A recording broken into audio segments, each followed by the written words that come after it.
Hello दोस्तों, मैं हूं अमित त्यागी और आज मैं आपको एक ऐसे शख्स से मिलाने जा रहा हूं जो हमारे युवाओं के लिए, और वो भी हमारे देश के युवाओं के नहीं बल्कि कॉमनवेल्थ के जितने भी देश हैं उनके युवाओं के लिए काफ़ी कुछ अलग हट के सोच रहे हैं।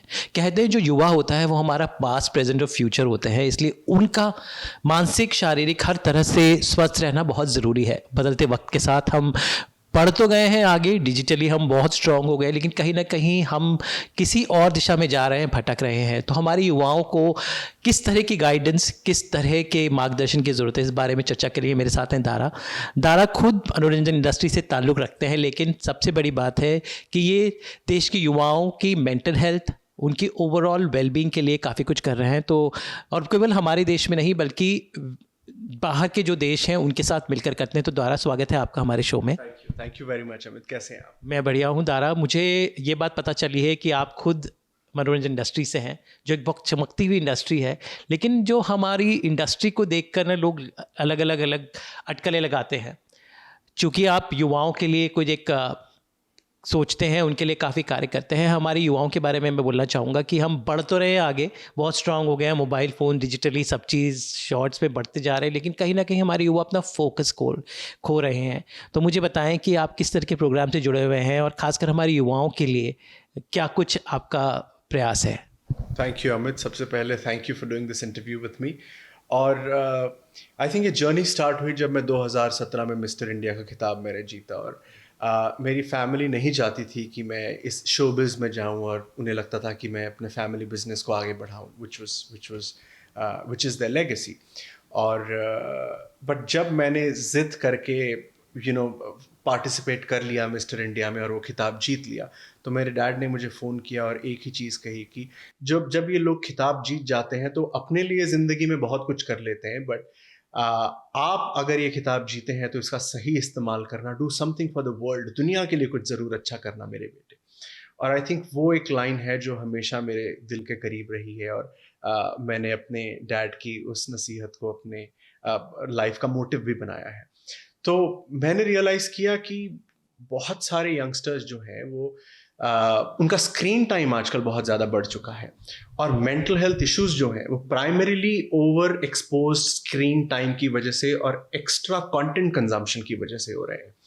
तो what can we do about it? सबसे पहले है कि हम युवाओं तक इस बात को पहुंचाएं कि मेंटल हेल्थ इश्यूज होते क्यों हैं। जब आपको जड़ के बारे में पता लगेगा, जब आपको पता लगेगा कि चीज़ें हो क्यों रही हैं, दैट इज़ व्हेन आप उसे इम्प्रूव करेंगे। थेरेपी एक हिस्सा है, काउंसलिंग एक हिस्सा है उसका, बट वो बहुत ऊपरी हिस्सा है। जब तक आप जड़ को नहीं समझते हैं तब तक आप किसी भी चीज़ की तह पे नहीं जा सकते। सो मैंने अपना काम स्टार्ट किया in the space of mental health, युवाओं को जागरूक करने के लिए, ये बताने के लिए कि मेंटल हेल्थ इश्यूज होते कैसे हैं, उसे किस तरीके से टैकल किया जा सकता है, और अगर आप उनमें से एक हैं जो मेंटल हेल्थ इश्यूज से गुजर रहे हैं, then we definitely have subsidised therapy for you as well. हमारे बीच में एक ऐसे कलाकार थे जो आज हमारे बीच नहीं है, और इंडस्ट्री में उनका जाना एक बहुत बड़ा शौक था। वो थे अभिनेता सुशांत सिंह राजपूत। उनके निधन के बाद बहुत सारी कॉन्स्पिरेसी थ्योरीज आई, लेकिन कहीं ना कहीं ये मेंटल हेल्थ का जो टॉपिक था ये वापस न्यूज़ में आया था, क्योंकि मैं न्यूज़ से इसलिए बात कर सकता हूँ। तो आप बहुत कम लोग शायद जानते होंगे कि तारा और सुशांत सिंह राजपूत अच्छे दोस्त थे, और वो आप उनके गाइड थे, फैशन कंसल्टेंट भी रह चुके हैं, और उनके नाम से आपने ये इनिशिएटिव जो खासकर मेंटल हेल्थ वाला शुरू किया। तो मैं चाहता हूँ आप और सुशांत का जो एक कनेक्शन था और उनको डेडिकेटेड आपने कुछ शुरू किया है, वो हमारे दर्शकों को बताएं। बिल्कुल। सो सुशांत आई थिंक फ्यूचर में रहने वाले इंसान थे। उनकी बातें बहुत सारे लोग नहीं समझ पाते थे, because what he would speak would be of the future. वो 10 साल आगे की बात होती थी, और कुछ लोगों को लगता था पता नहीं क्या बोल रहा है यार, हमारे तो ऊपर की बात है, बोलता रहता है कुछ ना कुछ। बट क्योंकि मैं भी एक बड़ी क्यूरियस सोल रहा हूँ, मुझे भी बहुत सारी चीज़ों के बारे में जानना, एक्सपीरियंस करना, उन्हें जीना, घूमना, बहुत सारी चीज़ों का ये शौक रखता हूँ। तो सुशांत की बहुत सारी बातें मुझे बड़ी इंट्रीग करती थी। तो हम रैंडमली अपना काम खत्म करने के बाद में उनके घर पे बैठे होते थे बांद्रा में, तो कोई कॉन्वर्सेशन कर लेते थे। वो चांद सितारों की, दुनिया की, साइकोलॉजी की, जियोग्राफी की, ये सारी बातें करते थे। और बहुत सारी चीज़ों के बारे में मुझे नहीं पता होता था, बट मैं सिर्फ सुन लेता था। एक दिन की बात है, हमारी कॉन्वर्सेशन हुई मेंटल हेल्थ को लेके। उन्होंने कहा कि दारा, थेरेपी बहुत सारे फॉरेन कंट्रीज़ में अफोर्डेबल भी है और उसे गवर्नमेंट भी स्पॉन्सर करती है। अगर किसी को एंजाइटी है, डिप्रेशन है, तो गवर्नमेंट उसके लिए पैसे देती है कि आप जाइए, आप गवर्नमेंट हॉस्पिटल से थेरेपी लीजिए, आपको खर्चे की कोई चिंता नहीं करनी। और इंडिया में हमारे यूथ की पॉपुलेशन बहुत ज़्यादा है और यूथ इन सारे मसलों से गुजर रहा है बट बात नहीं करता। क्यों? क्योंकि एक तो इंडिया में वो टैबू है बात करना उसके बारे में, और दूसरी बात है कि कोई थेरेपी है नहीं, और है भी तो अफोर्डेबल नहीं है, तो कोई क्यों ही बात करेगा। तो इंडिया में थेरेपी को अफोर्डेबल बनाना बहुत ज़्यादा ज़रूरी है। ये कॉन्वर्जेशन हुई और मैंने उस बात पे एग्री किया और वो बात वहीं पे ख़त्म हो गई। बट लॉकडाउन में जब मैं भी अपने घर पे परभनी में था, तो ये न्यूज़ आई कि सुशांत सिंह राजपूत इज़ नो मोर। पूरे देश के लिए ये एक पर्सनल लॉस की तरह थी। आपको पता है कि हर किसी के इंस्टाग्राम स्टोरी पे, फेसबुक स्टोरी पे, सोशल मीडिया पे, न्यूज़ चैनल पे कोई और टॉपिक था ही नहीं। हर कोई सरप्राइज था कि ऐसे कैसे हो सकता है। और इनिशियल खबरों के हिसाब से हमें पता लगा कि he was suffering from depression and he committed a suicide. उस समय मुझे लगा कि क्या मुझे भी एक दोस्त के नाते सिर्फ एक स्टोरी डाल लेनी चाहिए, और मुझे बहुत बुरा लग रहा है क्योंकि इस इंटायर सिचुएशन के बारे में अपने दोस्त को खो देने का गम है, या मुझे उससे ज़्यादा कुछ करना चाहिए। तब मुझे लगा कि एक स्टोरी डाल देना is not the way out, and that does not justify who I am. उस टाइम पे मैंने रिसर्च करना स्टार्ट किया मेंटल हेल्थ के ऊपर। मेंटल हेल्थ इश्यूज क्यों होते हैं, उसे किस तरीके से सॉल्व किया जा सकता है, एवरेज कॉस्ट ऑफ थेरेपी क्या है, कहाँ पे एक्सेसिबल है, ये सारी चीज़ें। तब जाके मुझे पता लगा कि average cost of therapy India में है करीब 2,500 रुपये पर सेशन, और हर व्यक्ति जो मेंटल हेल्थ इश्यूज से गुजर रहा है उसे करीब 10 सेशंस की ज़रूरत पड़ती है उससे निकलने के लिए, विच इज़ 25,000 रुपीज़ पर पर्सन। तो अगर हम एक एवरेज यूथ की बात करेंगे टीयर 2, टीयर 3 सिटीज में, तो आप सोचिए कि 25,000 रुपये कौन दे पाएंगे। तब मैंने सोचा कि मुझे एक ऑर्गेनाइजेशन स्टार्ट करना चाहिए उन लोगों को हेल्प करने के लिए जो एंजाइटी और डिप्रेशन का शिकार है, बट इसे बहुत ही अफोर्डेबल बनाना चाहिए, विच वॉज सुशांत्स विजन। तो सुशांत की मेमोरी में मैंने एक फाउंडेशन स्टार्ट किया जिसका नाम है पॉज ब्रीथ टॉक फाउंडेशन, और वहाँ पे हम लोगों ने कॉस्ट ऑफ थेरेपी को सब्सिडाइज्ड किया बाय 90%। 2,500 की थेरेपी आज हम 250 रुपये पर सेशन में वहाँ पे प्रोवाइड करते हैं। ये थेरेपी टेलीफोनिक होती है, तो आपको कहीं जाने की ज़रूरत नहीं है, आपके शहर में ढूंढने की ज़रूरत नहीं है। आप बस अपना 1 घंटे का समय निकाल के वो थेरेपी ले सकते हैं। 250 रुपये जो आपकी फ़ीस है वो आप डायरेक्टली डॉक्टर को दे सकते हैं, ऑनलाइन पे कर सकते हैं, क्योंकि आजकल हर किसी के फ़ोन में हमारे पास में UPIs हैं। अब ये जो डॉक्टर्स हैं जो मेरे साथ में जुड़े हैं, मैं उनका बहुत ज़्यादा शुक्रगुजार हूँ, क्योंकि वो ideally outside of this organisation 2,500, 3,000, 2,000, 4,000 रुपए तक पर सेशन लेते हैं। बट मैंने हर किसी को पर्सनली फ़ोन करके कन्विंस किया कि आप थेरेपिस्ट क्यों बने थे, क्योंकि you wanted to make this world a better place, a peaceful place. But जिस तरीके की फ़ीस आप चार्ज कर रहे हैं, आप राइट ऑडियंस को, राइट यूथ को केटर ही नहीं कर पा रहे। तो आप क्यों ना हफ्ते में एक ही केस लें सिर्फ 250 रुपये पे। अगर आपको लगता है कि आप बैठे हुए हैं, आपके पास में समय है, आपके पास में इनफ केसेस नहीं है, तो शायद आप 2 भी ले सकते हैं, वो आपकी मर्जी है। बट मेरे रिक्वेस्ट पे आप हफ्ते में सिर्फ एक केस लें 250 रुपये पे, that will be your give back to the society. और मेरी टीम है थेरेपिस्ट की, अभी फ़िलहाल 16 थेरेपिस्ट जुड़े हुए हैं, which who all agreed and I am very grateful to them. और वो सिर्फ 250 रुपये में थेरेपी देते हैं हमारे इंडिया के यूथ को via pause breathe talk foundation. Life in showbiz can be very difficult, and आपने क्योंकि एज एक ब्यूटी पेजेंट से शुरुआत की, तो बहुत सारे लोग आते हैं छोटे छोटे शहरों से, क्योंकि आप खुद एक छोटे शहर परभनी से हैं, लेकिन मुंबई में सपने सबके पूरे नहीं होते हैं। ऐसे में सब लोग बहुत परेशान हो जाते हैं, बहुत mental health again becomes an issue, क्योंकि संभालना, लेकिन सक्सेस रेशियो बहुत ही कम है इस फील्ड में, चाहे फिल्में हो, टेलीविज़न हो या OTT हो, या मतलब मौका मिलता है लेकिन मौका मिलने में देरी हो सकती है, मौका मिलके भी लोग, सक्सेसफुल लोग भी स्ट्रगल करते हैं। मतलब ये जो पूरा the showbiz is a very unpredictable game. ऐसे में दिमाग की सैनिटी कैसे मेंटेन किया जाए, अगर आप कुछ बता सकें, क्योंकि आप कॉमनवेल्थ के यूथ एम्बेसडर भी हैं, आप देश विदेश जाते हैं, तो इस बारे में थोड़ा बताएं कि किस तरह से खासकर शोबिज़ से जुड़े हुए लोग अपना मेंटल बैलेंस, और हमारी युवा जो छोटे शहरों से आते हैं, वो रख पाएँ।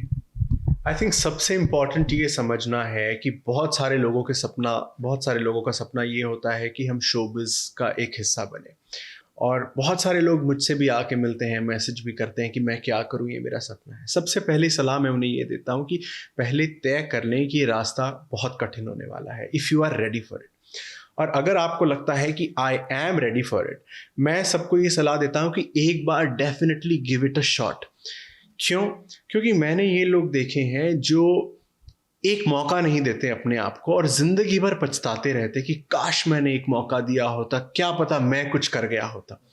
और पछतावे के साथ जीना बहुत मुश्किल है, मुझे लगता है। तो अपने आप के लिए एक टाइमलाइन सेट करें, अपने आप को लेट्स से 2 साल का टाइम दें। आप 2 साल, अब इतना गहरा बोल के आए कि 2 साल मुझे अपने आप को देने हैं। अगर 2 साल में कुछ नहीं होता है तो I will go back.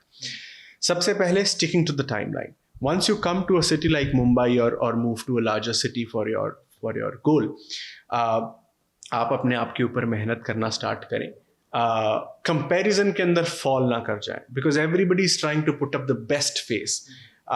Even journalist for that matter, आप यू वुड अग्री अमित, बहुत सारी बार होता है कि वो स्टोरी किसी और को मिल गई, but you have to put up that face of smile that ओ मेरे पास तो हर बेहतर स्टोरी है। सो हर किसी को लगता है कि अरे इसके पास तो सब कुछ अच्छा है, look at his face, look at his confidence. ये हम चीज़ें एक्सपीरियंस के साथ अक्वायर करते हैं। We acquire how to put up a strong face. So do not fall for that face. I think everybody is going through their own struggles and it's very important to understand that. Instagram a boon or a bane because सब लोग वहाँ good looking दिखते हैं वहाँ पर आधार card सच नहीं। तो what do you feel about this whole the goody image that so called Instagram puts across आजकल? I think हर सिक्के के 2 पहलू होते हैं। ऐसा आप एक चीज़ मुझे बता दीजिए जिसके 2 पहलू नहीं है, चाहे वो रिलीजन हो, चाहे वो पॉलिटिक्स हो, चाहे वो कंट्री हो, चाहे वो डिवाइडिंग हो, चाहे वो anything. It has good and bad.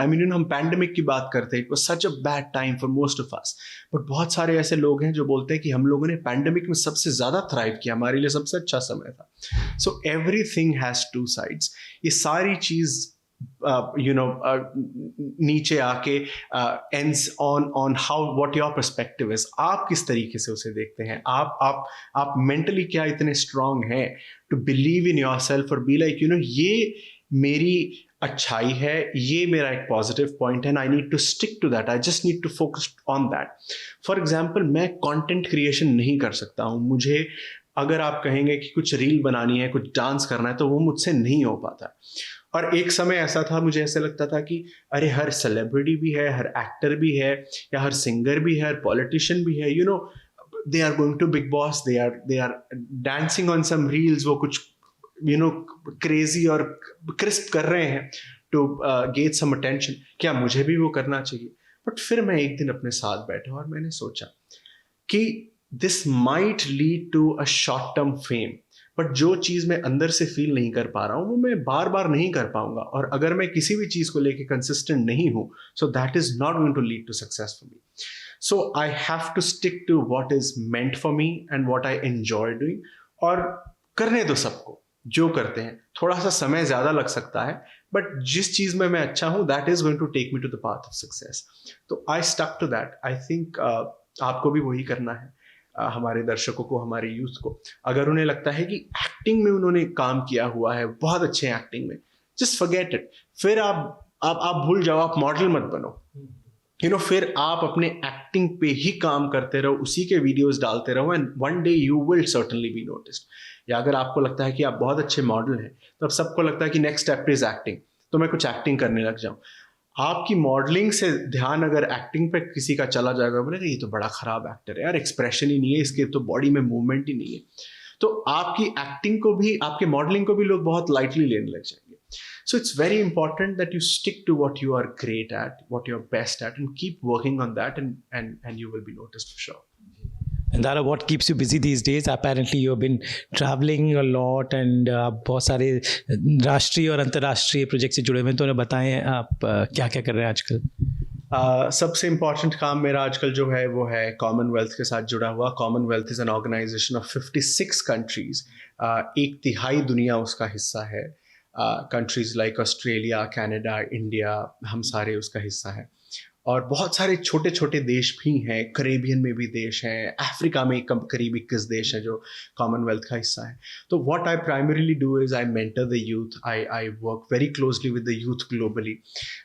Mental health is my primary focus, तो उसके साथ में मैं बहुत क्लोजली काम करता हूँ. Via Commonwealth I had this great opportunity of dining with the prime minister of Singapore recently. और सिंगापुर में हर 3 में से 1 व्यक्ति को मेंटल हेल्थ इश्यूज़ हैं, और which is 33% population of the country. तो मैंने प्राइम मिनिस्टर वॉरेन स्लॉन्ग से कहा, मैंने कहा कि आपके कंट्री में 33% लोग एंजाइटी और डिप्रेशन का शिकार है. उन्होंने मुझे देख के स्माइल किया और नॉड किया कि हाँ मैं जानता हूँ.